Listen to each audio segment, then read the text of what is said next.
और बात करेंगे सूरजपुर की। बड़ी खबर यहां से भी आ रही है। खबर यह है कि हथौड़े से पत्नी की हत्या कर दी गई। साली समेत 2 अन्य लोग इस वारदात में घायल हुए। पुलिस ने आरोपी पति को गिरफ्तार कर लिया है। चरित्र शंका में पत्नी की हत्या की गई है। लंबे समय से अलग रह रहे थे दोनों। साले की शादी में ससुराल आया था आरोपी। आया था शादी में शरीक होने के लिए, खुशियां मनाने के लिए, और मातम बिखरा दिया पूरे घर के अंदर।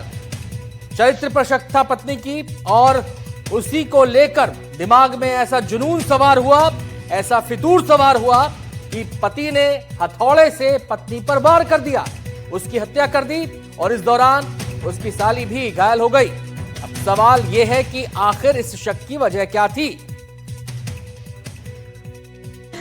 अब काम भी दे सके तो मोर लड़की मन बिना काम करो जाई। मोर लड़की वाला कुछ 10,000 का नौकरी भी दे इतनी मोर कृपा है सरकार। समझ में नहीं आ रहा इस देश के अलग अलग शहरों में, अलग अलग हिस्सों में हो क्या रहा है, समझ ही नहीं आ रहा।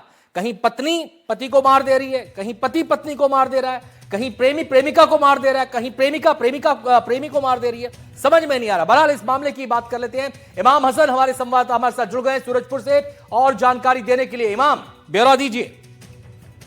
जी देखिए, पूरा मामला जो है वो प्रतापपुर इलाके के सरहरी का है, जहां पर एक जो सन की पति है उसने एक बड़ी वारदात को अंजाम दिया है। ये जो रेवती इलाके का रहने वाला जो गणेश कुशवाहा है, उसकी जो पत्नी है वो काफी 6 महीने से वो अपने भाई के घर में रहती थी, और उसके भाई की शादी थी जिसमें उसका पति जो गणेश कुशवाहा है वो आया हुआ था। और शादी के माहौल में जहां बारात के दिन जब बारात वापस आई, सारे घर के लोग सो रहे थे।